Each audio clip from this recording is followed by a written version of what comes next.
Dios bendiga al pueblo de Dios. Y hoy quiero hacer un saludo especial a los hermanos de la radio que jueves a jueves siguen nuestras prédicas, las prédicas de este ministerio, a los de las altas montañas allí en la soledad, que las prédicas son su compañía. Les saluda su sierva Nancy Elizabeth y los bendice. Ustedes también son de bendición a mí. Sé que hay muchos de ustedes que oran por mi vida, como así también los de YouTube. También sé que hay algunos desconocidos a mis ojos, pero conocidos por Dios, y que están sosteniendo mi vida con sus oraciones. A ellos también hoy quiero darle un saludo especial.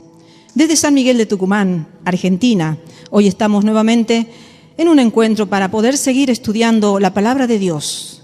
Qué maravilloso es disponer nuestro corazón para poder venir a su presencia y dejar que Él nos hable con lo que Él ha dejado en la tierra desde tiempos y tiempos, que la palabra de Dios sigue corriendo, aunque muchos la quieren desacreditar, quieren quitarle o quieren agregarle. Pero esta palabra es fiel y digna de ser recibida por todos y hoy la vamos a recibir. Vamos a continuar con la carta de Filemón, una carta maravillosa que la verdad la he leído muchas veces, pero nunca me he detenido a reflexionar como lo hice en este estudio. Y eso es lo maravilloso de cuando estudiamos la Biblia, porque nos detenemos hasta en los puntos y comas, que también son significativos, los signos de expresión, los signos interrogante, todos nos llevan a una reflexión. Por eso vamos a buscar la carta. Es una carta, hemos dicho, bastante peculiar, una carta que nos va a dejar una profunda enseñanza. No la vamos a terminar hoy, pensaba así, pero el Señor a veces dice, extiéndete un poquito más. Y vamos a ser obedientes, vamos a poder tratar de extractar lo más posible que hay en ella.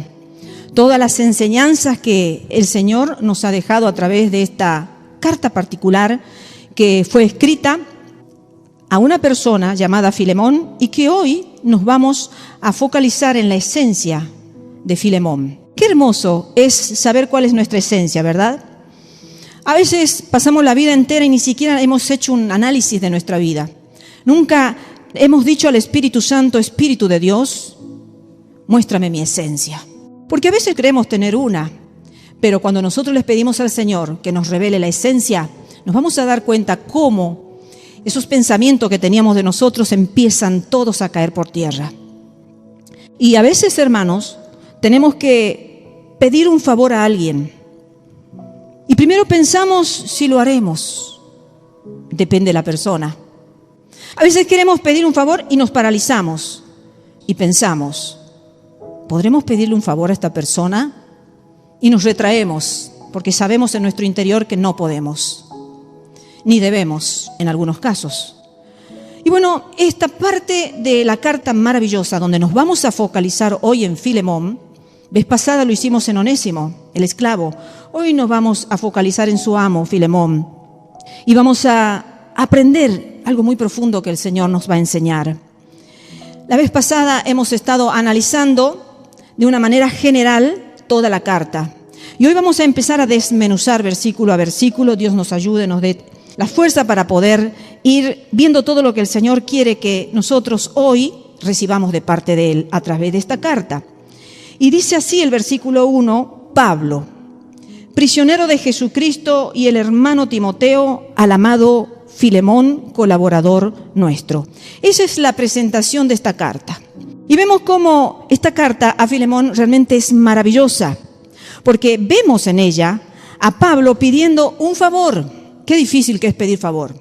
Pero sin embargo, aquí vemos a Pablo que sabemos por todas las cartas estudiadas y las que seguiremos a posterior, que Pablo no fue una persona que se caracterizó por pedir favores. Pero sin embargo, en esta carta sí está pidiendo uno, y esa petición va a ser por Onésimo. Y el principio de esta carta también es sorprendente. ¿Por qué? Porque los que venimos estudiando las cartas de Pablo, vemos cómo él se presentaba como Pablo, apóstol de Jesucristo. Y en algunas instancias él se hizo llamar embajador de Jesucristo, con toda honra se lo merece, porque realmente el apóstol Pablo fue un embajador de Jesucristo. Y si nosotros nos ponemos a ver, en esta ocasión está escribiendo como un amigo. Y quizás es algo un poquito raro en la figura, en la persona de Pablo, pero él se está expresando así y dejando de lado su título oficial, que bien se lo merecía, porque no se lo había otorgado él a sí mismo, sino de parte de Dios vino el ser un apóstol de Jesucristo. Entonces, ya vemos cómo no escribe como el apóstol Pablo, sino fíjense en el versículo 1, dice Pablo, prisionero de Jesucristo. Y si nos vamos un poquito más adelante al versículo 9, dice, más bien te ruego por amor, siendo como soy, Pablo, ya anciano, y ahora además prisionero de Jesucristo.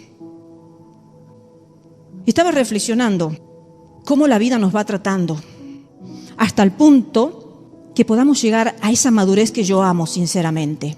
La madurez nos hace sabios, hermanos, y por sobre todas las cosas, la madurez nos hace ser humildes.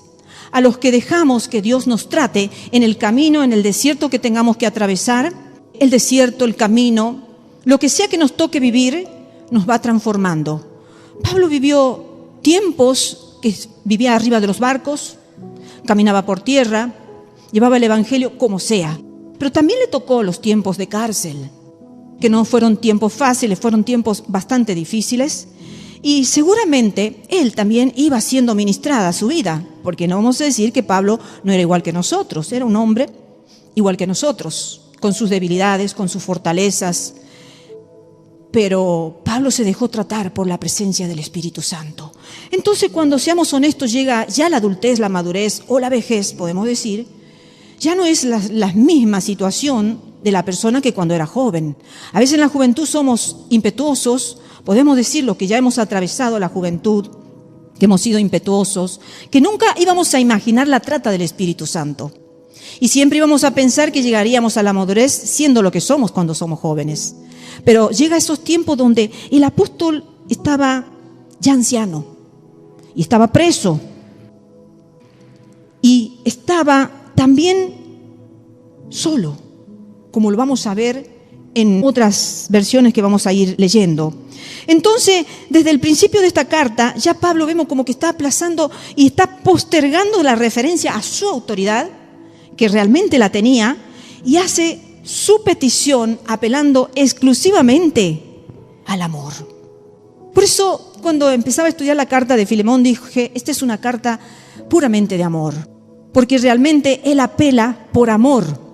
Entonces, vamos a aprender mucho, porque ¿quién no necesita aprender un poco más del amor día a día? Pensamos conocerlo al amor, pero el amor que el cristiano refleja es un amor totalmente distinto. Esta es una carta netamente de amor. Y vamos a ver cómo Pablo va expresándolo y va rescatando de otras personas también esa misma esencia, que es la esencia de nuestro Dios.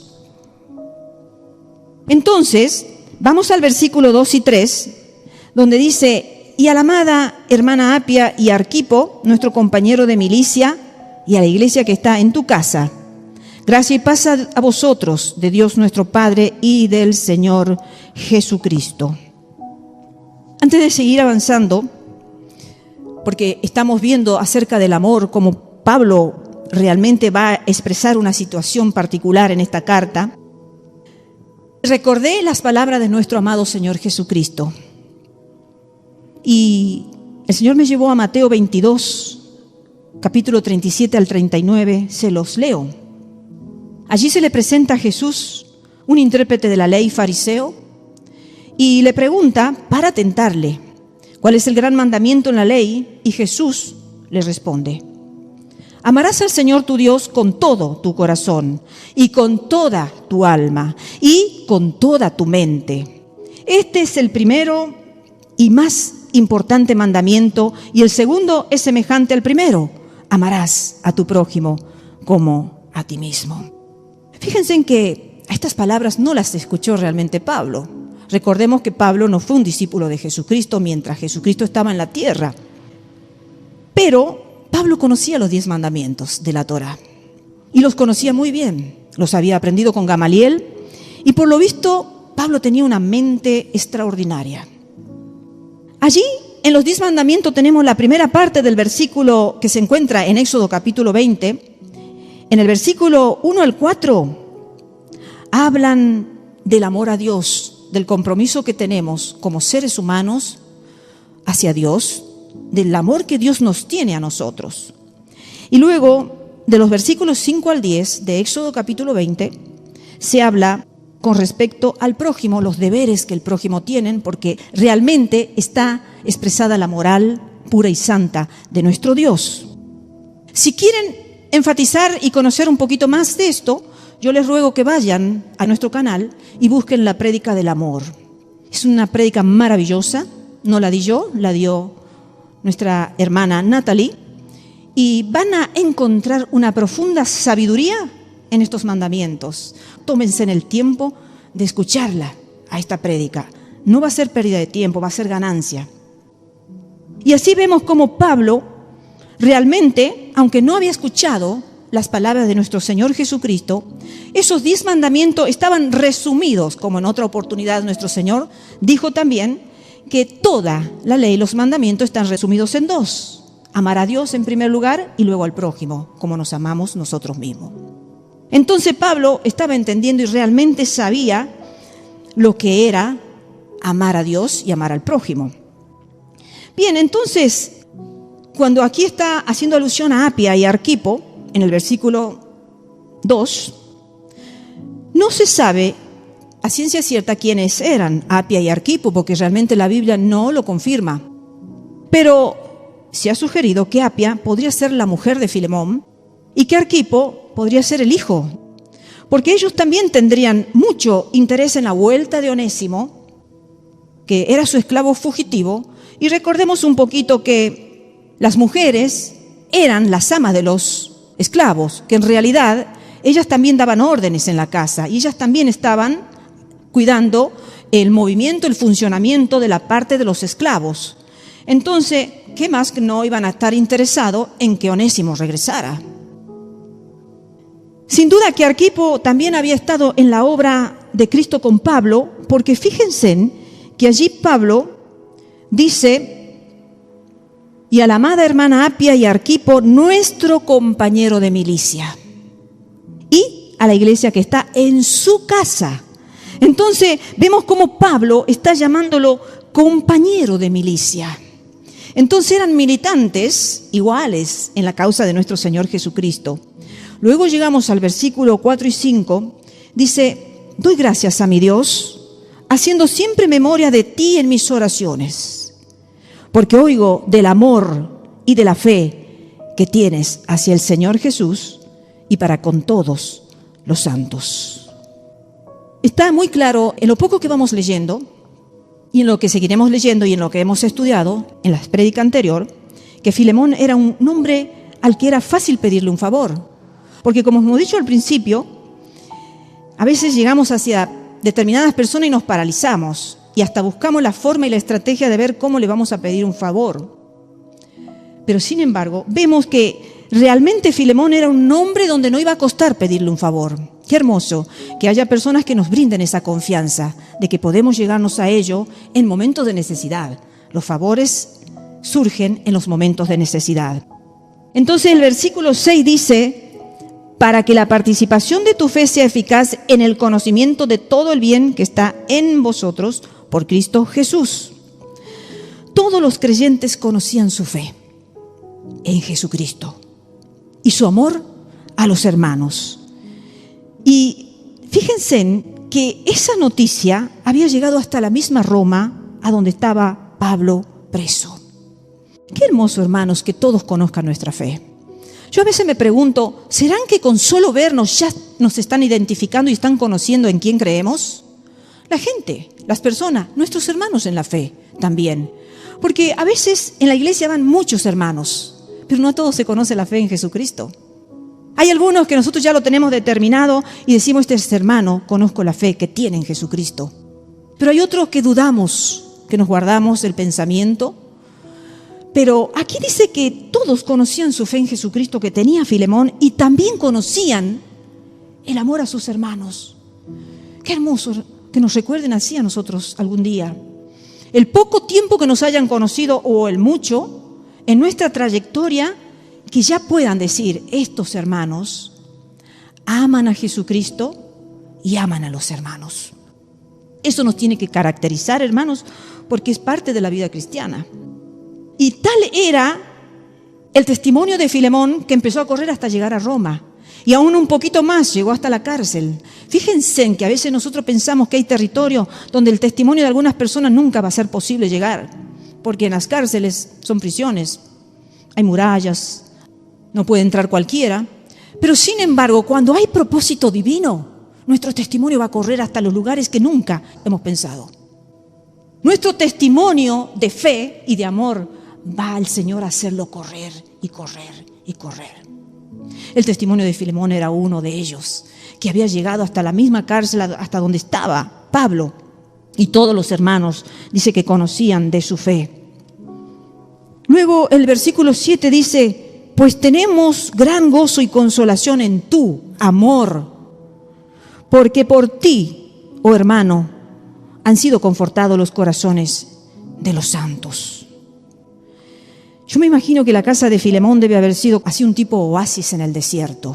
¿Vieron cuando están allí las personas que van transitando los desiertos y lo que más sacude a uno que está en el desierto es la sed? Y de pronto encuentran un oasis, dejan todas sus cargas y salen corriendo a ese poquitito de agua quizás que han encontrado y lo refresca. Yo me imagino que el hogar de Filemón debe haber sido más o menos así, un oasis en el desierto, porque Pablo dice que allí recibían aliento los corazones del pueblo de Dios. ¡Uy, qué hermoso, hermanos! Porque a veces nosotros vamos a la iglesia y nuestros corazones no son consolados. A veces nosotros vamos a las casas de algunos hermanos y no salimos consolados. Y a veces el visitarnos o familiares cristianos no solamente es una comida, no es solamente un momento. A veces es el participar y el poder volver a casa y decir, qué linda tarde he pasado con mi familia, qué lindo momento. Hemos compartido cosas sencillas, pero me voy enriquecido, me voy gozoso, me voy contento, no sé qué, pero siempre que piso la casa de mis padres, la casa de mis hermanos, carnales o en la fe, yo salgo renovado. Yo salgo con nuevas fuerzas, hasta me olvido de las cosas tristes que he vivido en la semana. Qué lindo, ¿no? La casa de Filemón era algo parecido a esto. Quizás es más de lo que estoy expresando, porque los hermanos allí tenían aliento al corazón y no es fácil alentar los corazones entristecidos. No es fácil, hermanos, porque a veces ni siquiera percibimos el dolor ajeno. A veces ni sabemos qué carga traen los hermanos. Y nosotros lo miramos como si fueran nosotros mismos, que estamos bien, que estamos contentos y estamos gozosos. Y sin embargo, albergan muchas tristezas. Entonces, así era la casa de Filemón. Y es precioso pasar realmente a la historia, como hoy, ya su carta es una historia, su vida es una historia. Pasar a la historia como hombre en cuya casa podía descansar y cobrar aliento el pueblo de Dios. ¿Será así nuestra casa? ¿Se asemejará a la casa de Filemón? Yo la verdad que muchas veces no he sentido predicar de Filemón. En mis 60 años, pocas veces escuché hablar de Filemón, sinceramente, pocas veces. Y si yo he leído la carta de Filemón, pocas veces me focalicé en la esencia de Filemón. Por eso yo este punto que estamos analizando hoy día puse la esencia de Filemón para que nos focalicemos, nos centremos en la esencia que puede tener cada ser humano. Y en este caso pasó a la historia y hoy está en nuestras manos y la estamos analizando. Es una esencia tan enriquecedora. En este pasaje hay un versículo, en esta lectura que estamos haciendo, que según los que han estudiado la palabra de Dios, dicen que el versículo 6 tiene una traducción un poco difícil. Y la parte en la Reina Valera que se traduce así: pido para que la participación de tu fe, yo estoy leyendo otra versión. Recuerden que a mí me gusta trabajar con distintas versiones, a veces son más explícitas algunas. Entonces dice así, una versión bastante antigua de la Reina Valera dice: pido para que la participación de tu fe sea eficaz en el conocimiento de todo el bien que está en vosotros por Cristo Jesús. Entonces, la frase difícil, según los estudiosos, es la frase, la participación de tu fe. Eso es lo que es muy difícil y vamos a ver por qué. Primero, antes de explicar por qué, vamos a decir que en griego es koinonia pisteo. Bueno, vamos a definir un poquito lo que es pisteo o pisteuo. Significa creer, fe, depender de, confiar o aferrarse a algo. Implica un compromiso profundo, una confianza total y un acto de dependencia en lo que se cree. Esa es la definición griega de pisteo. Entonces, ¿por qué algunos estudiosos dijeron que es de difícil traducción la koinonía, pisteo? Y es porque hay tres posibles interpretaciones. El tema es con cuál de ellas nos quedaremos. Pero, como hay algunas personas que el Señor le ha dado mucha sabiduría, vamos a leer las tres interpretaciones y vamos a ver con cuál de ellas nos quedamos para el caso de Filemón. Vamos a ir a la primera interpretación de koinonía y es como decir compartir. Koinonía, compartir. Y en este caso puede que quiera decir tu participación en la fe cristiana. O sea, recordemos que Pablo le estuvo diciendo que lo tenía presente siempre en sus oraciones. Importante. Pero, ¿de qué forma lo tenía presente a Filemón en sus oraciones? En este caso, la primera interpretación es cuando Pablo podría estar pidiendo a Dios que la fe que compartían ambos, tanto Filemón como Pablo, cuando Pablo estaba orando, le pidiera al Señor que lo condujera a Filemón a cada vez a mayores profundidades de la fe cristiana. ¿Pedimos nosotros eso por nuestros hermanos? Señor, a tal hermano o a tal hermanita mía, condúcelo cada vez a mayores profundidades de la fe cristiana. Y algo que el Señor me hacía ver en esta interpretación es que es muy importante con quienes tenemos koinonía. Porque puede ser que algunos nos lleven a mayores profundidades en la fe. O puede ser que sea lo contrario, que nos empiecen a hacer descender en la fe cristiana. Entonces, a veces decimos, ¿es importante pensar con quién voy a tener koinonía? Sí, hermanos. Es importante pensar con quién vamos a compartir. Porque es hermoso cuando hemos estado un tiempo con una persona y sentimos que nos hemos elevado. ¿Qué tiene esta persona? Pero me hace tener una fe en Jesucristo tremenda. Y hay otras personas que conversamos y decimos, no quiero volver a conversar más con esta persona, porque es como que me ha quitado la fe que tenía. Por eso es importante analizar y ver con quién vamos a compartir koinonía con respecto a la fe cristiana. Segunda interpretación de koinonía puede querer decir comunión. Y esto puede ser que cuando Pablo estaba orando, esta oración fuera para pedir que la comunión cristiana condujera a Filemón cada vez a más profundidades en la verdad.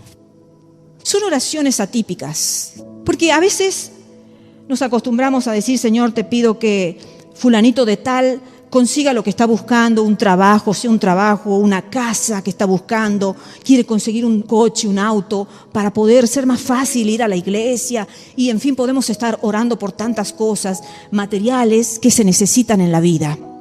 Pero a veces nosotros nos hemos puesto a orar para que determinado hermano o determinado familiar llegue cada vez a profundidades más grandes en la verdad. Ahora, ¿qué verdad? Porque realmente San Juan capítulo 14, 6 dice, Cristo es el camino y la verdad y la vida. O sea, para que Pablo podría haber estado orando para que Filemón llegara cada vez a un conocimiento más grande de Jesucristo. Qué hermoso, y cuando sabemos que en la iglesia puede haber una persona que esté orando por mi vida para que yo cada vez lo conozca más a Jesús, que es lo máximo, hermanos. Conocer a Jesús es la verdad, que nos hace ser diferente, que nos hace llenarnos del amor que Él tuvo cuando estuvo aquí en la tierra. Y luego tenemos la tercera y última interpretación de koinonía, que puede querer decir el acto de compartir. Acto de compartir. Y en este caso, el versículo se podría traducir de esta forma. Es mi oración, Filemón, por ti, que tu manera de compartir generosamente, lo estoy parafraseando, de compartir generosamente todo lo que posees, te conduzca cada vez a mayores profundidades del conocimiento de las cosas buenas que conducen a Cristo.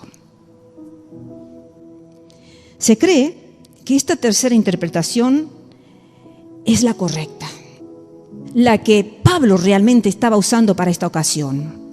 Porque es cierto que la generosidad cristiana, ya hemos visto, era una cualidad de Filemón. No lo podemos dudar. La Biblia lo manifiesta, la Biblia lo expresa, esta carta lo expresa. La generosidad era una cualidad de Filemón.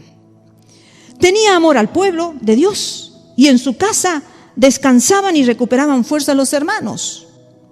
Y ahora, fíjense, este es el punto.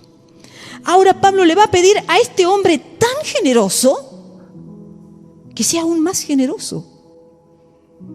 En los versículos 5, 6 y 7, allí está la petición que hace Pablo a Filemón.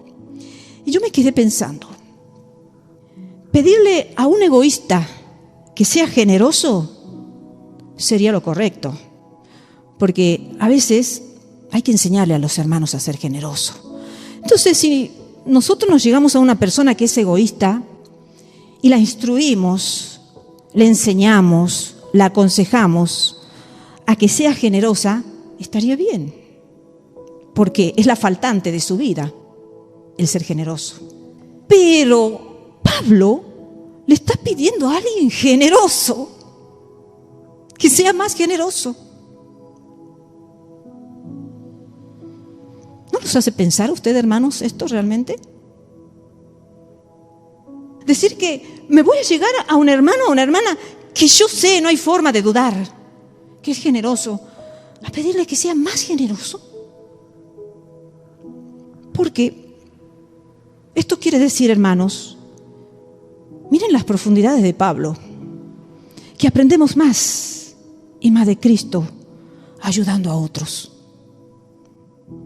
O sea, vaciándonos de nosotros mismos, nos llenamos de Cristo. Y a veces creemos que nos vamos a llenar, llenándonos y llenándonos y llenándonos a nosotros. No es el camino que Jesucristo enseñó y que Jesucristo mostró. Y Pablo lo tenía muy en cuenta, porque vaciarnos, tener las manos y el corazón abierto, es la manera más segura de aprender más y más de la riqueza de Cristo. El que conoce mejor a Cristo no es el investigador intelectual, que es parte de la vida y es muy bueno, y damos gracias a Dios por los investigadores intelectuales. Pero no es la forma más correcta de conocer a Jesucristo.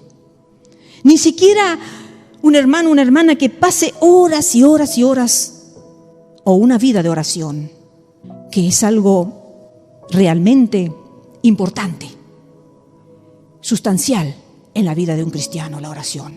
Pero no es ni el conocer intelectualmente más y más y más y más de Cristo, o el orar mucho, mucho una vida de oración, el que nos conduce a conocer a Cristo, sino la generosidad para con sus semejantes. ¿Por qué? Porque dice que un día Nicodemo le preguntó a Jesús: ¿cómo puede un hombre nacer siendo viejo? Porque Jesucristo le dijo que era necesario nacer de nuevo. Entonces, no vamos a aludir a este interrogante. Entre todas las respuestas que Jesucristo le empezó a dar, que tú puedes leerlo en San Juan capítulo 3, cómo le va respondiendo y cómo lo va llevando a Nicodemo a su interrogante, no es ese el interrogante que hoy vamos a analizar. Le cita algo el Señor Jesucristo. Le dice en el versículo 16 de San Juan capítulo 3, un texto muy famoso, un texto que casi lo sabemos desde que somos chiquitos de memoria: porque de tal manera amó Dios al mundo que entregó a su Hijo Jesucristo, para que todo aquel que en Él cree no se pierda, sino tenga vida eterna. Queridos hermanos, ¿no era suficiente que Jesucristo hubiera, en su inmensa generosidad, creado el universo, creado todo el mundo entero, y lo creó al ser humano para que disfrutara el mundo? ¿No era suficiente ya con esa generosidad de nuestro Dios Elohim? Jesucristo un día pensó en nosotros con amor eterno, porque nosotros estábamos en el corazón del Padre en la eternidad. Por eso Él dijo: yo los voy a desprender de mi corazón y los voy a poner en una tierra donde van a ser abastecidos. Y nosotros diríamos: basta, ya nos dio todo tipo de provisión. Pero pasaron los tiempos y nuestro Dios amado dijo: voy a mandar un Salvador al mundo, para mi creación, para mis hijos, para eso que yo los tuve en el corazón y los puse en la tierra. ¿Qué hizo nuestro Dios? Lo que más amaba a Él no era el mundo físico, con lo que lleva el mundo en sí. Los animales, las frutas, las verduras, la provisión. Tenía no sé cuantísimos ángeles, bellos, hermosos, creados. Pero Él se fijó en nosotros. Él pensó en nosotros. Dios pensó en nosotros. Y se desposeyó de lo que más amaba, su unigénito Hijo. Es para pensarlo. Podría haber mandado un ángel, ¿verdad? Para que hiciera algo por nosotros. Ni siquiera los amó a los ángeles como a nosotros, porque el Señor Jesucristo no dio su vida por los ángeles. No. El Señor Jesucristo dio su vida por lo más vil y lo más pecador. Nosotros. Miren el amor que tuvo nuestro Señor Jesucristo. Que nosotros no podemos pensar en que es necesario vaciarnos. Yo no quiero imaginarme lo que debe haber sido el cielo sin el Señor Jesucristo. Estaban acostumbrados a hacer todo junto. En la creación, el Padre y el Hijo y el Espíritu Santo moviéndose por la faz de la tierra. De pronto mandarlo a la tierra. No quiero imaginarme la ausencia de nuestro Señor Jesucristo en los cielos. Esa compañía que no se la puede sustituir con nada. Hay compañías que no se pueden sustituir con nada, ni con nadie. Enviarlo a la tierra por tanto amor hacia nosotros, para que muriera. Y si nos ponemos a pensar en Jesucristo, que dio su vida y fue despojado hasta de sus ropas, ¿no le parecen que es un vaciamiento profundo? ¿No le parecen que es un llegar al punto de la nada? De decir: no me reservo nada, no me guardo nada para mí. Porque como humanos, Jesucristo también fue humano. Podría haberle dicho: Padre, por favor, no permitas la vergüenza en el momento de la crucifixión. Padre, por favor, ya me han latigado. No me pueden matar de otra forma. No. Jesucristo no le pidió nada al Padre. Dejó que se fuera la vida, toda la vida, en el derramamiento de su sangre. Lo despojaron de toda la ropa, exponiendo la vergüenza. Ni siquiera eso conservó. Entonces, queridos hermanos, ¿podemos entender que el apóstol Pablo puede haber entendido ese tamaño amor? Ese vaciamiento de nuestro Padre Celestial y ese vaciamiento de nuestro Salvador. Que puede haber elegido la coinonía de compartir generosamente todo aquello que le condujera a Filemón a mayores profundidades del conocimiento. Porque tenemos que aprender, hermanos, que cuando nos vaciamos, nos llenamos. Eso es lo que hizo el Padre. Cuando Jesucristo terminó de hacer la obra, por la obediencia hasta la muerte, dice que depositó en Jesucristo la plenitud de toda su gloria. Jesucristo había pasado ya por todo. La plenitud de su gloria se la otorgó en la misma dimensión del Padre. Y nosotros a veces decimos: no, pero de esto no. Yo puedo renunciar a tantas cosas, pero esto no. Así va a ser la llenura. Ustedes imagínense un ropero. Si yo decido sacar toda la ropa, lo voy a tener que volver a llenar de ropa nueva. Pero si yo decido, me desprendo de esto nada más, no puedo desprenderme más de esto. De eso te vas a llenar nada más. De eso que te has desposeído, solamente de esa única prenda. Así es la vida del cristiano, que cuando nosotros no entendamos lo que es vaciarnos para que Dios nos llene, no vamos a entender realmente, no lo vamos a estar conociendo realmente a nuestro Jesucristo de Nazaret, que a veces intelectualmente nosotros creemos conocerlo. Entonces, se piensa y se cree que esta tercera interpretación fue la que lo inspiró al apóstol Pablo a pensar en poder hacer ese reclamo. Tú, Filemón, eres generoso, no hay falta en ti en cuanto a la generosidad, pero te voy a pedir que seas un poquito más. Hasta puede ser que como seres humanos nos duela que alguien nos llegue a pedirnos más generosidad cuando somos generosos, ¿verdad? Pero si nosotros aprendemos esta enseñanza, vamos cada vez más a querer ser más generosos. No nos vamos a conformar con un punto de haber llegado hasta aquí y punto. Señor, si es necesario, vacíame al 100% como lo hiciste con Jesucristo, como Jesucristo lo hizo realmente. Versículo 8, por lo cual, sigue diciendo Pablo, aunque tengo mucha libertad en Cristo para mandarte lo que conviene, dice el versículo 9, más bien te ruego, por amor, siendo como soy, Pablo, ya anciano, y ahora además prisionero de Jesucristo. Ahora, por ser Pablo, como él dice, y él expresa, dice, aunque tengo mucha libertad en Cristo para mandarte. Pablo podría haberle ordenado a Filemón lo que él hubiera querido, porque tenía autoridad. Y una persona con autoridad de parte de Cristo puede, de parte de Dios, puede ordenarle a alguien algo. Pero, dice Pablo, ya una persona anciana y que la vida lo ha tratado, pero prefiero pedírtelo humildemente, Filemón. Prefiero este camino. ¿Cuál camino usamos nosotros a veces en la vida para pedir un favor a alguien? El de autoridad de que somos padres, el de autoridad de que somos los mayores en la iglesia, por decir así, ¿no? En cuanto a los ministerios con autoridad. ¿O decidimos ser siempre humildes y llegarnos a los demás con peticiones en humildad? En el versículo 9, Pablo se describe a sí mismo realmente, porque una versión de la Reina Valera dice, Pablo ya anciano y ahora además prisionero de Jesucristo.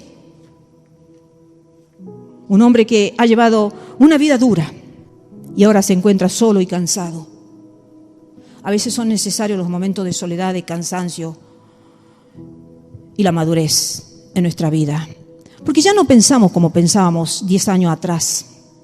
Porque ya la vida nos ha enseñado otros caminos, que el camino de la humildad es lo mejor. Porque el Señor Jesucristo dice, aprended de mí, que soy manso y humilde. Pablo hace su petición y ya llegamos al versículo 10. Dice, te ruego por mi hijo Onésimo, a quien engendré en mis prisiones. La petición que hace en el versículo 10 es por Onésimo. Y fijémonos que no pide disculpas por Onésimo. En el versículo 11 dice, el cual, refiriéndose a Onésimo, en otro tiempo te fue inútil, pero ahora a ti y a mí nos es útil. Admite abiertamente allí Pablo en el versículo 11 que era una persona inútil, Onésimo, pero que ahora es útil. Y el cristianismo, hermano, alguien dijo que tiene la virtud y la capacidad de hacer bueno a los malos. Me puse a pensar en esto. Por eso cada día amo más el cristianismo. Qué orgullo es para mí decir soy cristiana y evangélica, porque estoy confesando que soy una seguidora de los evangelios. Porque casi todas las religiones, indaguemos a lo largo de la historia, no se han caracterizado por transformar vidas. Realmente vidas de personas malas, hacerlas en buena. El cristianismo nunca provoca, nunca arma, nunca medita, nunca programa guerras para destrucción del ser humano. No, por todo el contrario, el cristianismo promueve la paz, como el Señor nos mandó a ser pacificadores con todos, a estar en paz con todos. Pero sin embargo, casi todas las religiones han maquinado en todos los tiempos algún momento de guerra, algún momento de destrucción, algún momento de muerte. Mas en el cristianismo es todo lo contrario. En ello se aplica la muerte, en ello se aplica la guerra, la privación de libertad, el desposeimiento de los bienes. Como siempre estoy aludiendo y pensando en los cristianos perseguidos por la causa. Y oren, hermanos, porque en Rusia también hay mucha persecución en los lugares donde se practica la religión musul. Ustedes completarán a la palabra, es por cuestión de censura nada más. Allí se están quitando los niños en los hogares cristianos, una manera de presionar para que apostaten, nieguen su fe. Lo están poniendo en orfanatorios para cambiarle la mente en caso de que sus padres no quieran retractarse y negar su fe. Le hacen ese tipo de tortura, quitarle los hijos hasta que se arrepintieran o apostataran en sus padres. Y si no apostatan, porque el Señor dijo, el que me negare acá en la tierra, yo le negaré en los cielos. Mas el que me confiese, yo le confesaré ante mi Padre. Entonces, muchos cristianos, es fuerte la palabra de Dios y prima hasta por encima del dolor, de lo que significa separarse de un hijo pequeño, de un hijo. Y hay otros que no pueden, no soportan y apostatan, niegan su fe. Ellos le dicen solamente tienes que negar a Jesucristo, al Dios que tú sigues. Nada más de eso, tus hijos te serán devueltos, tendrás trabajo de vuelta, podrás vivir tranquilamente, caminar tranquilo por las calles, cosa que los cristianos en esa zona no lo pueden hacer. Entonces, hermanos, miren la profundidad del cristianismo. ¿Cómo no armar ser cristiano y decir soy cristiano evangélico? Que seguimos las enseñanzas del Evangelio de Jesucristo. Es muy importante notar que Pablo muestra que en Cristo la persona inútil se hace útil. Fíjense en ustedes que el cristianismo nunca fue diseñado para producir gente indiferente e ineficaz. Jamás. En cambio, va a producir personas que son útiles y que pueden hacer un trabajo mejor que lo que habrían podido hacerlo si no conocieran a Cristo. Y antes se evidenciaba mucho eso en los trabajos. Los empleados cristianos eran los más eficientes. ¿Por qué le digo antes? Porque es como que ahora el cristianismo se está empañando del mundo y está actuando como actúan los mundanos. Y en otra oportunidad lo dije, que bueno, si fulanito llega tarde, 10 minutos tarde, o cuando está trabajando dicen no me ve nadie, me tomo mi relajo. Pero el cristiano dice no me ve nadie. Los otros hacen lo que quieren, llegan tarde, en fin, tantas situaciones que pueden hacer, robar en la empresa, robar tiempo, robar elementos, tantas cosas que se pueden hacer, pero yo no lo voy a hacer, porque mi esencia no me lo permite, porque mi amor a Cristo no me lo permite. Entonces, todos los que han conocido a Cristo tienen que transformarse en personas más útiles en todo lado donde estén, sea en la universidad, sean en las escuelas los niños, sean en el trabajo, sean en el hogar, sean en el vecindario, sean en la iglesia. Eficientes, útiles, hermanos. Pablo llama a Onésimo el hijo que le ha nacido en la cárcel. Sabemos que es un hijo espiritual. Le ha nacido un hijo espiritual en la cárcel. Y fíjense allí en el versículo 10 dice, te ruego por mi hijo Onésimo, a quien engendré en mis prisiones. Y me ha llamado la atención porque un escritor dice que un dicho rabínico decía lo siguiente, si uno le enseña la ley al hijo de su prójimo, la escritura le considera lo mismo que si lo hubiera engendrado. O sea, la escritura lo va a considerar como si fuera realmente su papá, su verdadero papá. Entonces miren qué hermoso que llevar a una persona a Jesucristo, que es como si nosotros nos convirtiéramos en el padre de esa persona que se convierte, en el que lo ha engendrado, como Pablo dice, yo engendré en mis prisiones a Onésimo. Entonces qué lindo es que cuando como padre nosotros podemos engendrar de dos formas a nuestros hijos. De forma biológica, natural, física, y también un hijo espiritual. Doble partida. Nuestro hijo es doble. Porque le hemos sembrado la palabra de Dios en la niñez. Que no se olvidará ni se apartará de ella cuando fuera anciano, aunque tu hijo se vaya al mundo y ande descarriado por el mundo. La semilla de la fe se le ha sembrado en el corazón a ese hijo. Y va a ser salvo gracias a esa impartición de los padres a sus hijos. A los que son papás, no descansen en orar por los hijos, en aconsejarlo en la medida que se pueda. Sabemos que los hijos se hacen grandes y después ya es limitado, pero mientras se pueda, aconsejarlo, instruirlos, guiarlos, reprenderlos muchas veces, para que ellos no se desvíen del camino ni pierdan su salvación conseguida al costo del precio de la sangre de nuestro Salvador. Pablo así lo llamó, y bueno, qué hermoso es que nosotros también podamos ser partícipes de lo que Pablo era.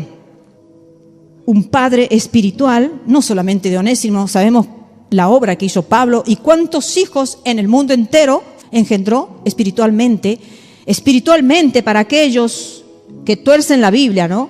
Pablo engendró espiritualmente hijos espirituales.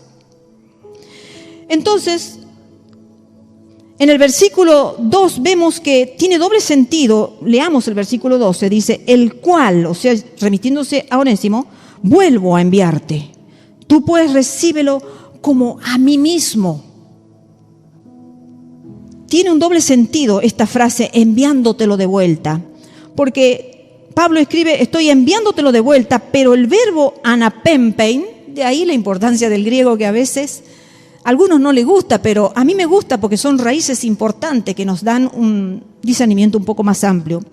Entonces, el verbo anapteinten, que es enviar, no quiere decir solamente enviar de vuelta, sino también elevar un caso a la autoridad competente. Y entonces Pablo le está diciendo a Filemón, yo te lo remito, o sea, te lo devuelvo.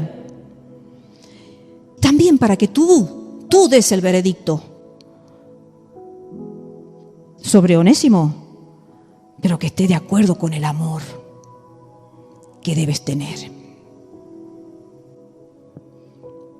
Porque sabemos que Onésimo debe haber llegado sinceramente a serle muy querido al apóstol Pablo en aquellos meses de prisión, de soledad, de vejez, con el aguijón que el Señor le dejó en su cuerpo.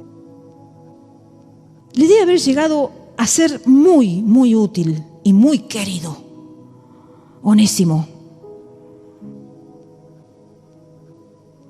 Por eso es que en una versión, me gusta esta versión, dice, te lo envío a Onésimo como si te enviara un pedazo de mi propio corazón. O sea, acá dice, en la Valera 1960, recíbelo como a mí mismo. Sabemos que Onésimo y Pablo se habían hecho como uno, parece los dos. Porque el decir, recíbelo como si me estuvieras recibiendo a mí, es como decir, él es igual a mí. Entonces, si tú a mí eres capaz de recibirme, recíbelo a él también. Míralo como si me miraras a mí. Porque realmente en el pueblo de Cristo, hermano, en el pueblo de Dios, nos tenemos que ver como iguales. Como que nos hacemos, claro, uno, porque somos un cuerpo, somos un pueblo, somos una iglesia.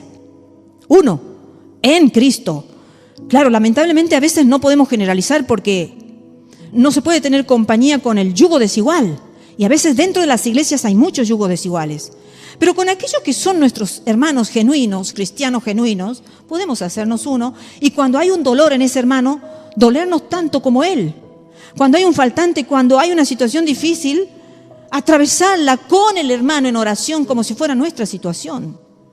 Y en este caso, Pablo estaba pidiendo, por favor, recíbelo como si fuera yo mismo.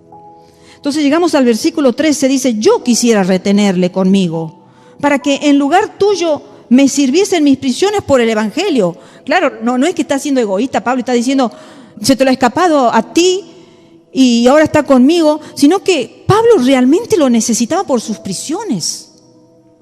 Estaba prisionero, estaba cautivo, estaba solo. Necesitaba a alguien que estuviera a su lado. Entonces, él especifica, realmente yo lo quisiera retener conmigo por mis prisiones. Pero ya empieza la súplica de Pablo.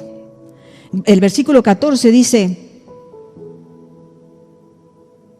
pero nada quise hacer sin tu consentimiento, para que tu favor no fuese como de necesidad, sino voluntario. Pablo se había encariñado muchísimo con Onésimo, pero se lo devuelve a Filemón, como es la reacción correcta de todo cristiano, devolver lo que no es nuestro. Pero no quería hacerlo sin el consentimiento de Filemón. Y entonces acá volvemos a tener un detalle significativo en estas expresiones, y es que el cristianismo no pretende ayudar a una persona a escapar de su pasado y huir de él, sino el cristianismo lo que hace con el ser humano es ayudarlo a enfrentar, a afrontar su pasado para que de esa forma se eleve. Onésimo se había fugado, una realidad. Y vamos a estudiar más adelante, en la próxima prédica, vamos a ver que se piensa que también le había robado dinero a Filemón. Entonces había dos causas en Onésimo, fuga y robo.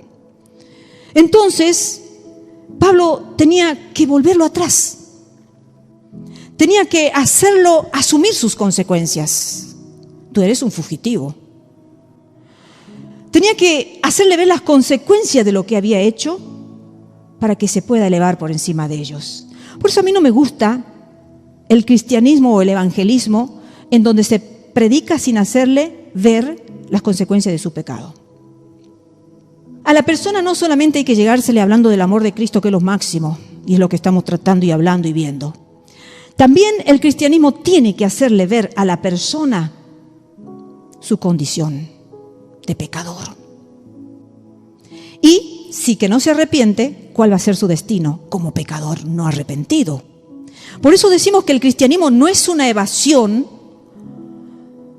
del pecado que ha cometido, sino es llevarlo hasta el punto ese donde era inútil, donde era pecador perdido, para que reconozca realmente la condición.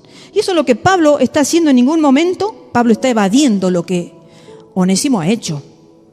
Él quiere que Onésimo vuelva como un conquistador, porque ya ahora Onésimo se ha convertido, es otra persona totalmente distinta a la que era cuando estaba con Filemón, un esclavo y pagano. Entonces el versículo 15, llegamos allí, dice: porque quizás para esto se apartó de ti por algún tiempo, para que le recibieses para siempre. Muy sabias las palabras del apóstol Pablo. Se escapó como esclavo y por eso fue necesario que se separara de Filemón por un momento, por un tiempo determinado. ¿Para qué? Para que vuelva como hermano en Cristo. Hay cosas que a veces nosotros no la entendemos y decimos: ¿pero por qué sucedió esto? ¿Por qué Onésimo se tuvo que escapar? Y pensemos, no sabemos, pero Onésimo en ese momento no se había convertido. Y sin embargo estaba en la casa de una persona que tenía una casa iglesia, donde se predicaba el evangelio y donde se daba aliento a las almas cansadas y se daba amor a todos aquellos que necesitaban. Y sin embargo Onésimo no se había convertido. Seguramente los esclavos también escuchaban de la fe cristiana, porque en la casa de Filemón era una casa iglesia, una casa de oración. En esos tiempos no existían las iglesias, todavía no existían los pedazos de tierra donde se le otorgaban a los cristianos y el permiso para poder edificar templos, no, todavía no. Entonces el cristianismo comenzó en las casas de familia. Esa es la iglesia primitiva. Hoy un grupo, porque acuérdense en cómo se convertían de a 5,000. Cuando Pedro predicó y se convirtieron 5,000. Entonces se distribuía un poco de gente en la casa de tal persona, en la casa de Priscila y Aquila, en la casa, de Filemón. Se distribuían los hermanos en las casas. Y allí comenzó la iglesia primitiva, así, de esa forma. Entonces seguramente Onésimo había escuchado hablar de Cristo, pero era necesario que fuera a verlo a Pablo para que se convirtiese allá y para que volviese de una forma totalmente cambiado. Entonces, ¿le iba a ser difícil a Filemón ver a su esclavo fugitivo como a un hermano? Si nos ponemos a ver humanamente, sí, porque él tenía el recuerdo de una persona que se fue como pagano, de una persona que no aceptaba el evangelio, como una persona que delinquía la ley, los mandamientos. Y de pronto verlo llegar y tener que tratarlo como un hermano debe haber sido muy difícil. Y por eso es que Pablo está intercediendo y está suplicando y está exponiendo esta causa con el mayor amor y delicadeza y inteligencia posible. Entonces, leamos el versículo 16 y 17. Entonces le dice, para que lo recibieses para siempre, se fue por un tiempo, se apartó de ti, para que ya lo recibas para siempre. No ya como esclavo, sino más que esclavo, como hermano amado, mayormente para mí, pero cuánto más para ti, tanto en la carne como en el Señor. Y el versículo 17 dice, así que si me tienes por compañero, recíbelo como a mí mismo. Entonces se esclavó como esclavo pagano, vuelve como un hermano en la fe.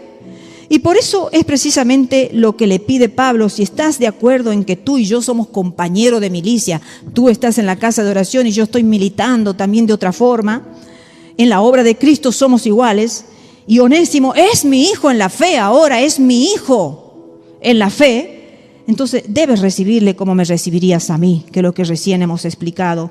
Y hay otra cosa significativa, hermanos, que nosotros como hijos de Dios debemos recibir a una persona que se ha vuelto atrás, ha cometido una equivocación, ya sea cristiano, que se ha apartado, que se ha descarriado.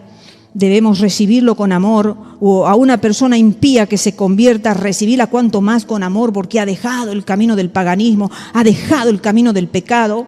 Recibirlo con amor, como el Señor nos mira a nosotros con amor, también mirarlo con amor.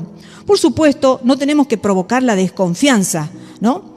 Recordemos que cuando Pablo se convirtió, todos los discípulos desconfiaron de él, porque decían, no, Pablo era un perseguidor, sí, ponía en la cárcel a los cristianos, los mataba, los azotaba.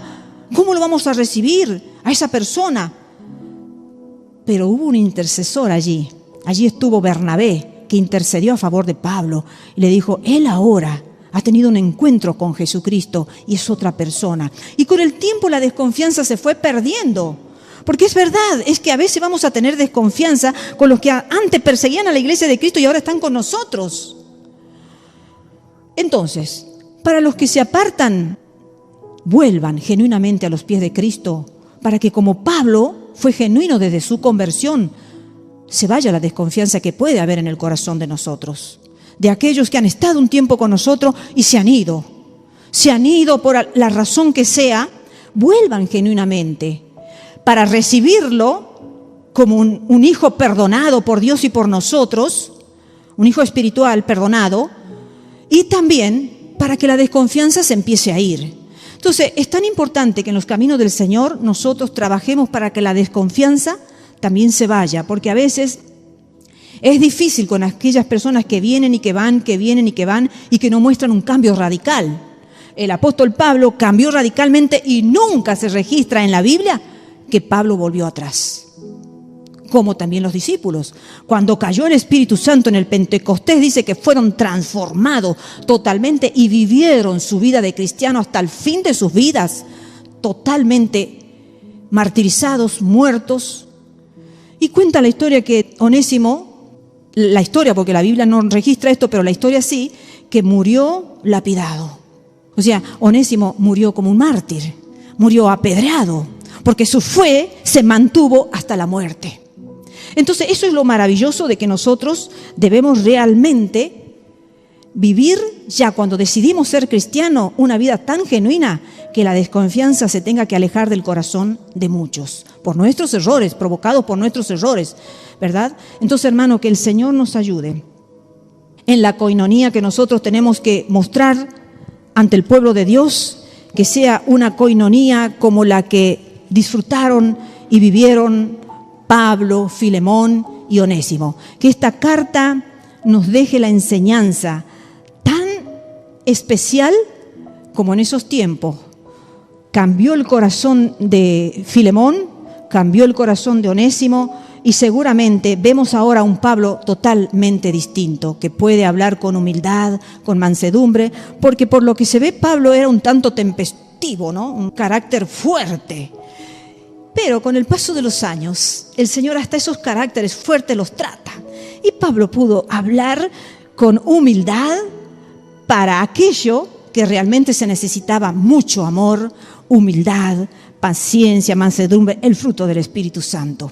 Entonces, en la próxima prédica vamos a ver el resto de esta maravillosa carta, que hoy nos despedimos en este versículo 17 con la petición que Pablo le hace a Filemón. Vamos a tener la respuesta en la próxima prédica. Que el Señor nos ayude a grabar estos principios básicos del cristianismo que aprende a vaciarse para poder ser lleno.